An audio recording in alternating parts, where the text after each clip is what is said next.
What's going on, guys? Welcome back to my channel. Today we're going to be talking about something a little bit different for a change. Normally I don't cover OTAs or changes or updates to the game.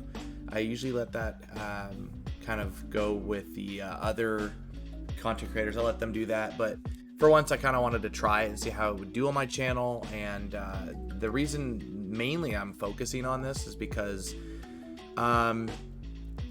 there are some changes that are, that just happened that I'm very kind of excited for. This OTA kind of hit a little close to home and I'm really happy about it. Pretty much every change here is pretty much a change to something that I love about this game. Forge, Shanna, and Crystal all got changed. Now, I'm not super excited for the Crystal change, but it is nice. Forge is essentially he's gonna be getting a change. Shanna's gonna be getting a change.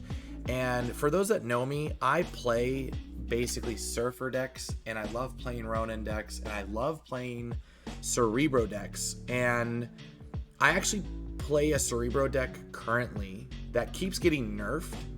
Every time I add something to it, it keeps getting nerfed, and I like to play Cerebro 5 in particular. For those that don't know, I actually have a particular version of this deck, which kind of already uses Forge, and I haven't updated my game just yet, but it is the +2 version of this, and I'm going to get into this a little bit of what he's going to be basically changed to officially now. Basically with this update, this deck that I've built completely from scratch, had some really cool combos in it. It had Forge into Wolfsbane by itself makes Wolfsbane a 5 cost. You had combos like Forge into 0 into Titania, which is like 13 power, and it's 2 5 costs or 5 powers for Cerebro. It was just a very affordable deck, and this deck overall did really well for me. Now, I'm not like a big deal streamer, so of course my versions of these decks aren't as popular and you're not going to see them on the format. But for those that do watch me and that do try out the decks that I play, you do know that I do build very affordable and competent decks. These are not just some clickbait kind of decks. These are really good structured decks, and I do think I am a pretty good deck builder myself. With that being said, I also play Ronin decks, and Ronin, I don't typically run Crystal because Crystal is just normally not a really super good stat line card all around. And then I also play Jeff. Sorry, not Jeff. I play Surfer decks, and Surfer is one of my pride and joys. And I also have my overall favorite deck of all time when it comes to pull one was Khazar. I love playing Khazar decks. So with that being said, there are some changes here, and we're gonna just go ahead and read over them and get into it really quickly. Forge is going to be getting changed. Basically, from here on out, he is no longer going to be giving a +2, but he's going to be giving a +3 to all the cards he uses. This actually changes my Cerebro deck quite significantly, because now instead of dipping into the 2 powered cards with Forge, the 3 powered cards with Forge, which is very limited because you have to find a good ability that's going to help the deck out with 3 power for Forge to make them a 5 cost for my Cerebro. Is basically now I can tap into 2 powered cards, and there are a lot of solid 2 powered cards that now can become a 5 stat line. For instance, I'm going to be running this new version, which I'm really excited for. This is going to be the new Forge into Brood and Absorbing Man. These cards recently got buffed, and I'm just juiced for this. I don't know what I just did. Absorbing Man is gone. But for the most part, basically you're going to be able to do things like Forge into Brood, which is going to make them 5 power. And then you can do Absorbing Man, which is going to give you even more affordable Broods for 5 power. In about 3 turns, you're basically playing almost 2 full lanes with the ability and flexibility of having Cerebro and Mystique still in the field. Now, I'm going to be tinkering with this deck, but we're also going to be throwing Zabu in here. Forge is going to be basically buffing things like Zabu as well, and he can just do quite a bit of things in this deck now that make this, you know, Cerebro 5 really good. And I'm really excited. I'm going to be showcasing and I'm making another video about this later. But yeah, basically next card you play, 2 power. The change is now next card you play is 3 power.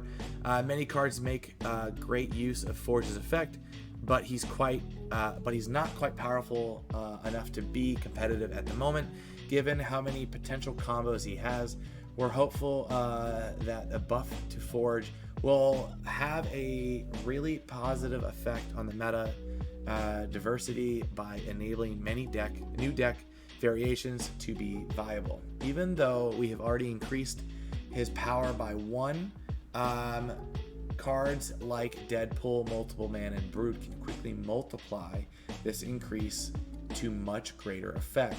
So this is just going to be really awesome to see Forge and the new cards, like, you know, definitely helping out a lot of the newer stuff like the new card Deathstrike, and just in general, it's going to be very interesting to see what's going to be coming out of Forge in the next coming weeks. Then we have a buff to Shanna. Shanna is now going to be going from a 4/4 to a 3/2, and this is going to be really cool because it's going to help Khazar.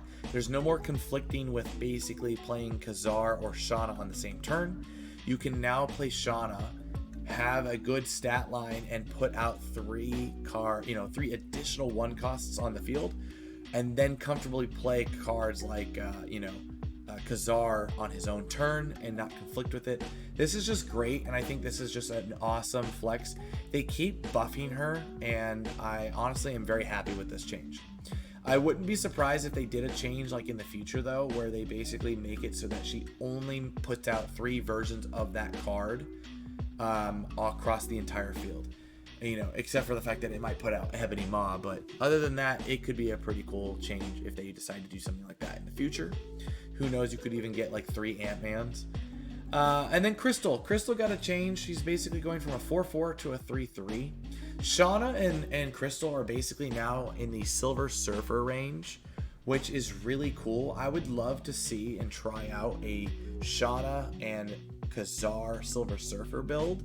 I feel like that could be really cool because you're going to have buffed up cards in all directions. I'll be definitely trying that out in the next coming days. And then we have Crystal. Crystal is now going to get the 4/4 into a 3/3. Crystal has consistently been one of our weakest cards since day one. We're very cautious about pushing Crystal's power, as Snap's small deck sizes make each card draw matter a lot more. However, we want to give every card a chance to at least see some play, so we're giving Crystal a push with the cost reduction to 3. This should allow her to at least be consideration in Surfer and maybe even Ronin decks. And for those that know me, those are my 2 absolutely most played decks. So I'm definitely going to be running Crystal a lot more, and I'm definitely excited to be trying out all of these. If you guys are excited about this, or if you're, leave a comment below. If you guys can, please like and subscribe. I'm trying to push this out for a change and to see how this does on my channel. Like I said, I normally don't do these, but if these videos do well, I will do them more often and covering them. And I will also be talking about what decks I will be using with these in particular. So with that being said, guys, comment below what you're going to be trying out with Forge or Shanna or Crystal, and see, I'd love to read and try out maybe some decks that you guys want to, showcase to me, and I have no problem trying them out. With that being said, guys, I'm going to get going. I'll catch you guys on the next one, and yeah, peace.